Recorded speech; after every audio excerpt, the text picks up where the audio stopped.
Thank you, Denise. I'm going to disappoint you at the beginning because unfortunately I don't have a funny story like Pastor Ben does. So I don't know where he gets his stories from, but I don't have one for you. So today what we are going to be looking at is the Good Shepherd. And, when Pastor Ben sent out an email and Pastor Ben talked to me and asked me if I could share something today, I said yes, and then last Sunday, Pastor Bittner came to me and said, "Oh, what are you sharing on?" And I hadn't quite decided.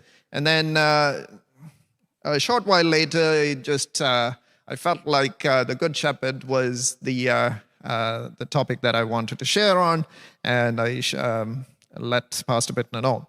And I thought about that because it was one of the first verses in the Bible that I actually can think of if I think of my memory of Bible verses, Psalm 23, the first verse is what comes to my mind as the first thing that I think memorized or learned in Sunday school at some point. And I learned it in Tamil, and that's there are two verses that I remember in Tamil, and that's number one, and there's another one that I remember as well. And so that's how I decided on this. And we did some work or research on the topic of the Good Shepherd, and I learned a few things myself while I was working on this. One of the things that I learned was that in the early church, when artists were, painting or representing Jesus in different ways, the most common description or painting or artistic representation was that of the Good Shepherd. Not the Nativity, not the Last Supper, not all of the things that we commonly think about. So I thought that was kind of cool, and then I remembered that when I was growing up, again in my grandparents' house, and I think my parents probably remember this, there was a picture of Jesus as the Good Shepherd. So that's a little bit of background, and then in the Bible reading that we looked at, the idea of the shepherd and the sheep is something that Jesus uses to teach an important concept about God's kingdom. And but it's not only in that passage that we see this idea of shepherds and sheep. It's mentioned, this idea of shepherds and sheep shows up in the Bible in multiple places. Right? There are some noted shepherds who are mentioned in the Bible. Right at the beginning, we see Abel, a shepherd.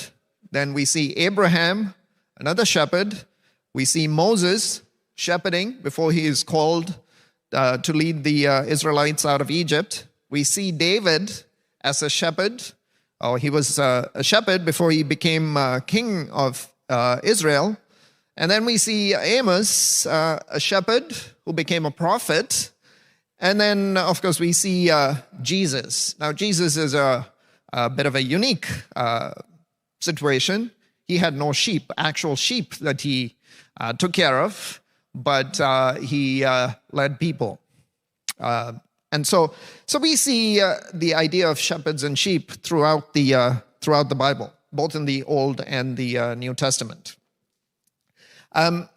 Now, I just wanted to touch a little bit on the characteristics of shepherds and sheep a little bit, and then we will move on. Shepherds generally, not all, but generally are workers. They tend to work for somebody. Right? Most of the time, they're not independent farmers, as in they have their own sheep and they're taking care of them. Generally tend to be workers who are looking after the sheep that somebody else owns. I remember this because my first experience of shepherds was when we moved to Nigeria, and we lived on the edge of town. And kind of the last house in in the area that we lived in. And every morning at dawn and at dusk, there'll be these shepherds who would take their either cattle or sheep, I guess somewhere, I didn't know where, but in the evenings you would hear the cattle kind of coming back to town. I guess somebody owned them. And these mostly young boys would be taking them out and bringing them back, or young men. And so, but definitely from what I could see, they did not have the money or the means to own all of those cattle and sheep. It's something that belonged to someone else. You can also think of another characteristic of shepherds, which is they lead. Right? They certainly lead the flock that they are in charge of. They take care of the flock. They have to make sure that they feed the flock. That's their job, to ensure that the flock are taken care of, protect, and ensure that they are protected. So that's the third important idea, that they have to protect the flock. Right? The flock really doesn't belong to them. They have to take care of it because they're in the business of looking after someone else's property. And then I added another thought, which is they are kind of bonded, as in they're close in terms of their relationship with the sheep and the cattle that they are looking after. Right? So you can see them sometimes hanging around with the sheep or the cattle, and you see them constantly there. And somehow, this is from my observation of these guys, the cattle seem to somehow know the shepherd, right? And there seems to be some sort of a relationship of some sort. Now, in the parable of the Good Shepherd, by the way, the parable of the Good Shepherd is mentioned in other places or in the other Gospels as well, but I've decided to focus on Luke. Now, in this particular situation, what happens, maybe, can you bring that up? What happens is Jesus shares this particular parable because there's a bit of a concern that is raised by the Pharisees. And Jesus is in the company of the tax collectors and not so good people. And the question becomes, hey, what is he doing? Right? Why is he hanging around with these people? Becomes the main issue. And so this is a teaching moment, and Jesus shares this particular parable to get a particular message across to the Pharisees, who were kind of thinking this as they were kind of trying to, I guess, understand Jesus from one point of view, but at the same time concerned that this is not the right way to approach things. So, but to help us to understand Jesus' message in the parable, I'm going to, if you have your Bibles, to ask you to turn to Ezekiel chapter 34, 31. Ezekiel chapter 34, 31. I'm going to read, I believe this is from the NIV. I can't remember where I picked it up from. It says, "You are my sheep, the sheep of my pasture, and I am your God, declares the sovereign Lord."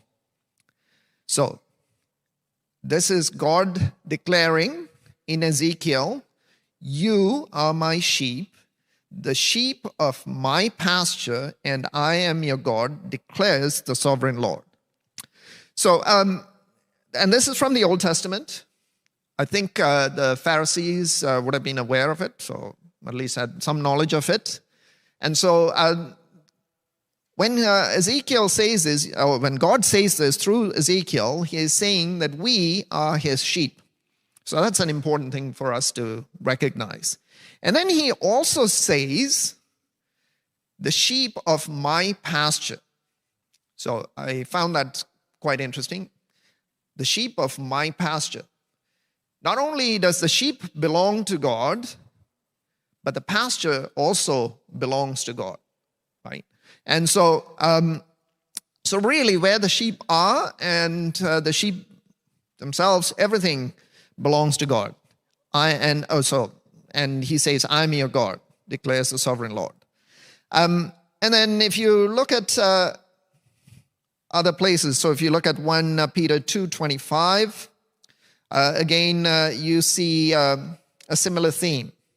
For you were like sheep going astray, but now you have returned to the shepherd and overseer of your souls. And this is Peter writing about those who have come back to God. And if we look at John 10:4, it reads, after he has gathered his own flock, he walks ahead of them, and they follow him because they know his voice. And so a sheep follows because the sheep knows the voice of the shepherd, right? And we are told that God is our shepherd. And this is something outside of the parable itself. And again, John writes, my sheep listen to my voice, I know them, and they follow me. So that's from John 10:27. And so this idea of sheep and the shepherd, again, is familiar to the people who are listening, and I think that's the reason why Jesus uses it. Familiar on two levels. Familiar because they see shepherds around them, and familiar also, especially to the Pharisees, because they are familiar with the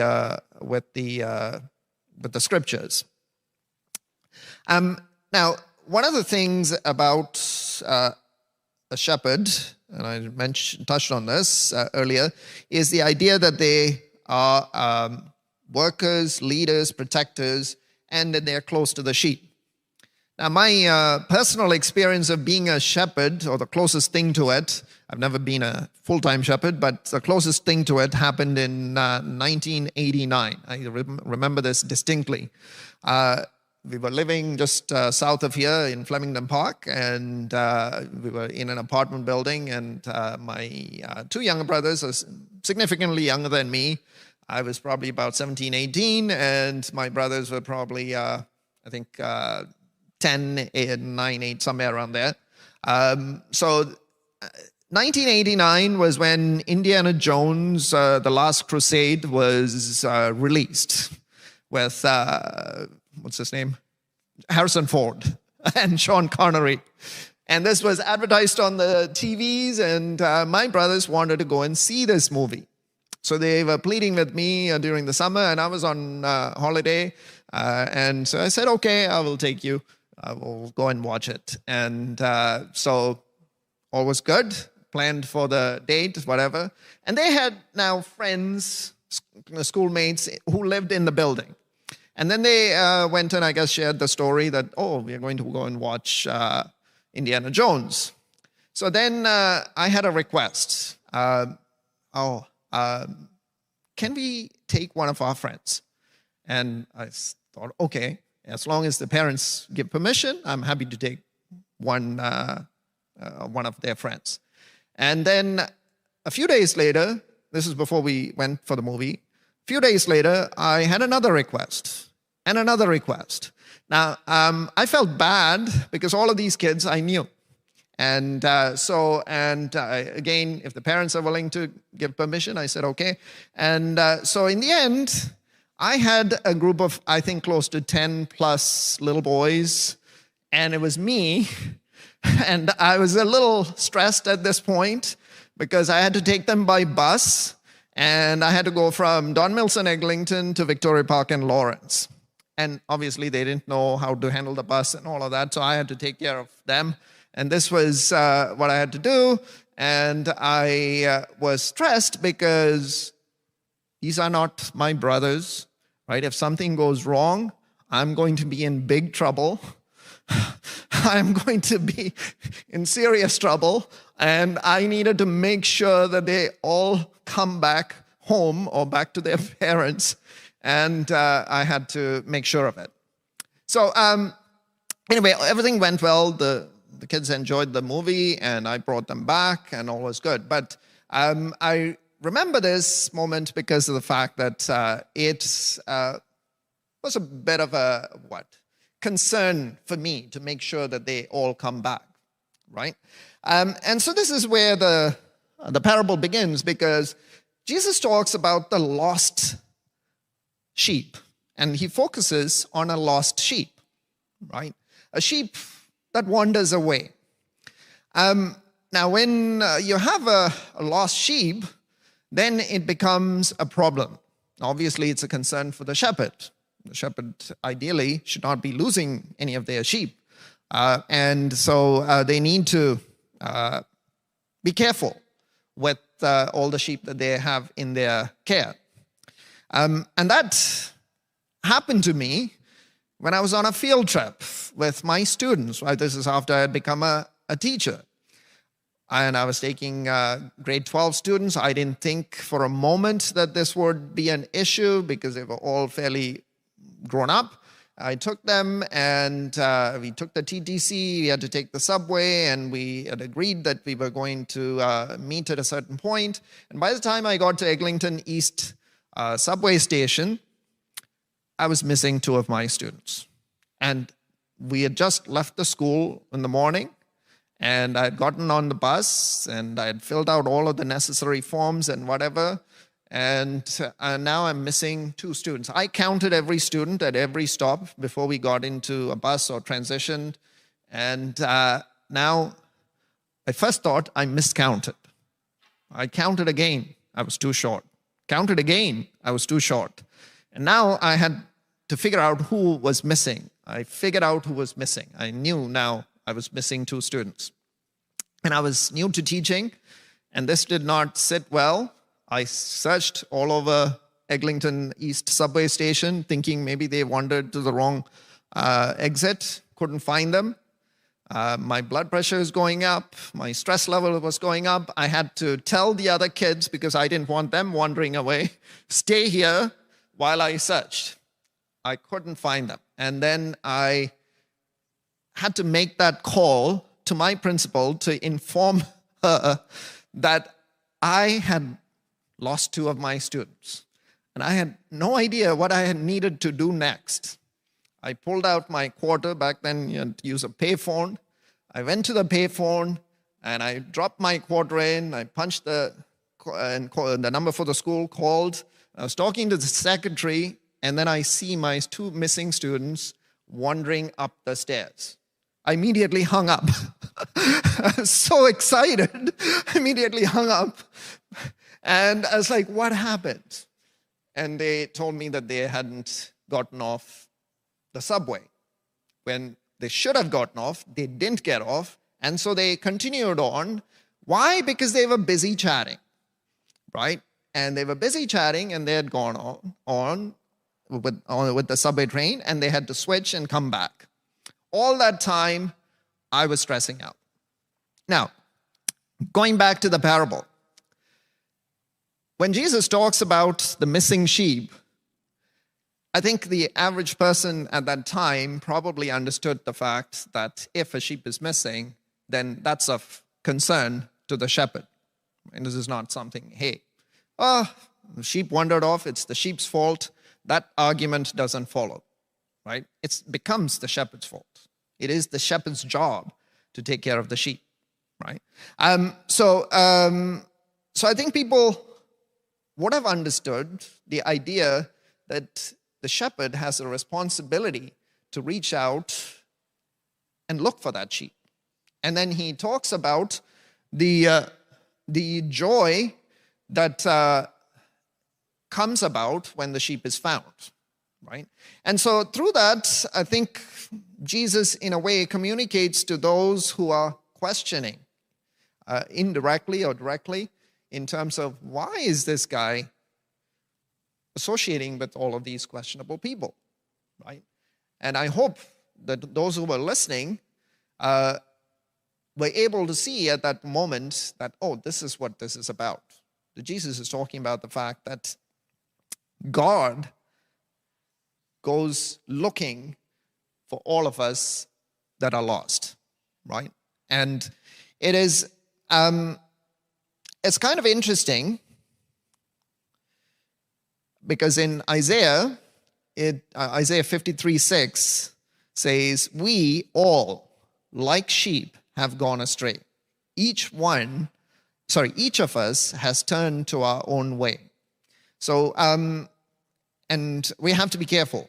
There's a lot of times we can get into this idea of thinking that, oh, it's somebody else who goes away, right? I'm okay, I'm part of the flock or whatever.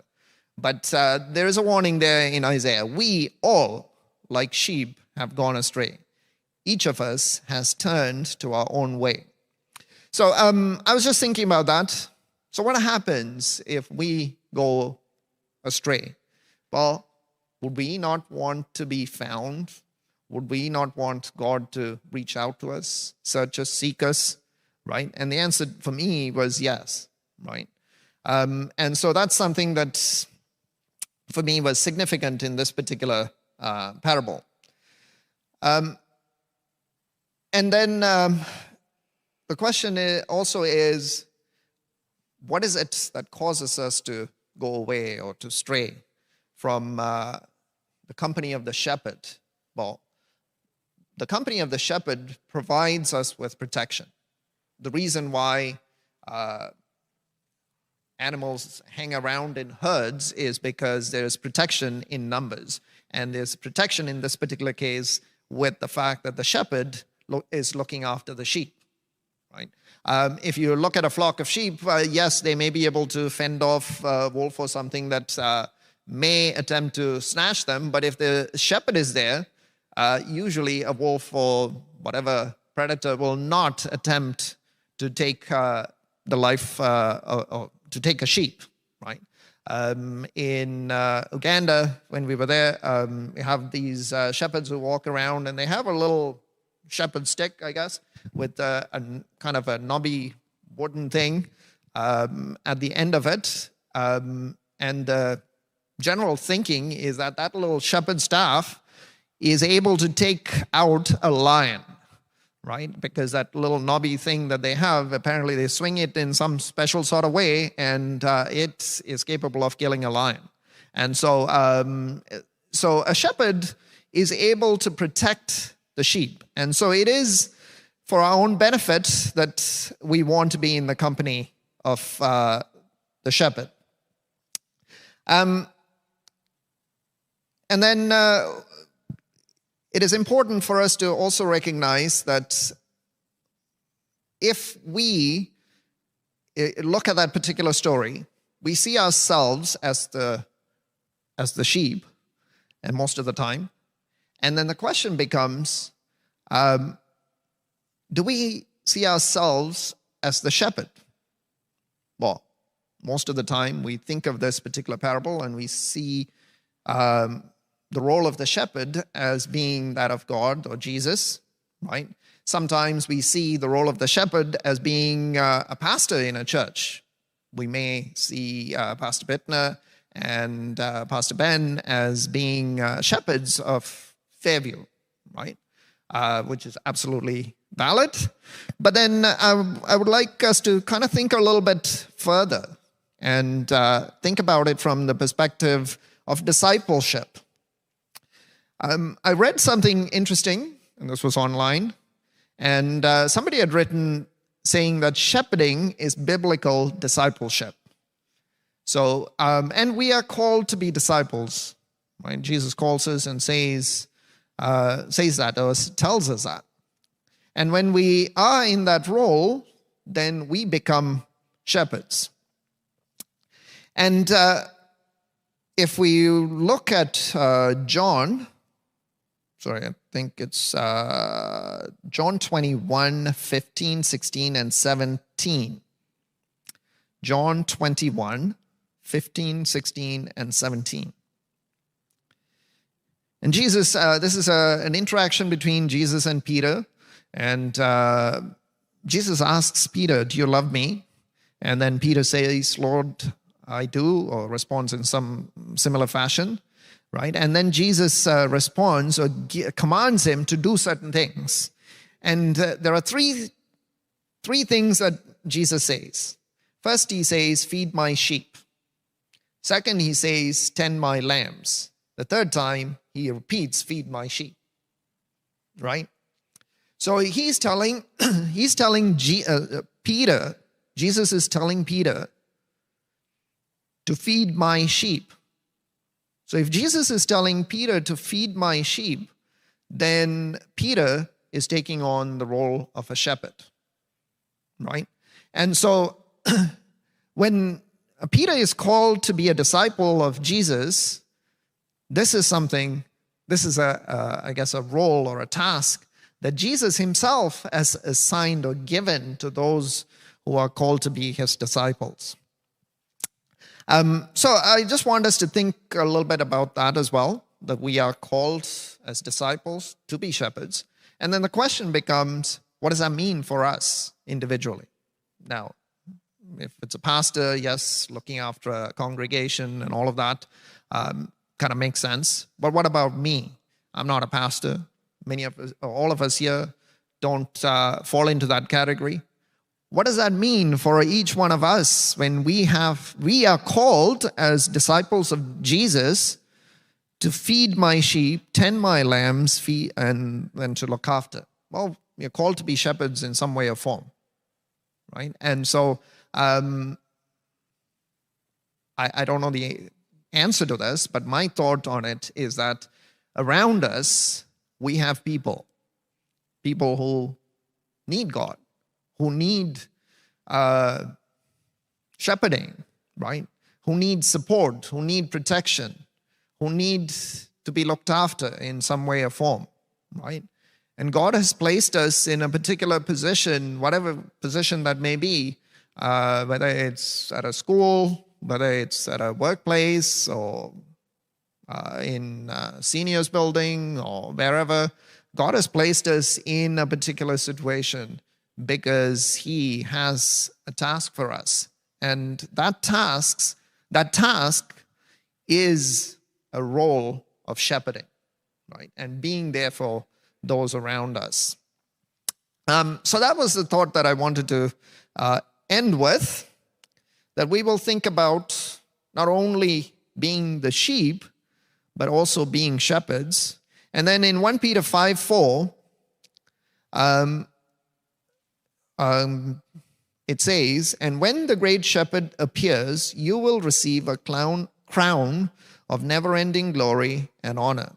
So there's a bit of a reward that is mentioned, that God is watching over us, and he is expecting us to do certain things, and that includes being his shepherd in whatever place that we find ourselves in.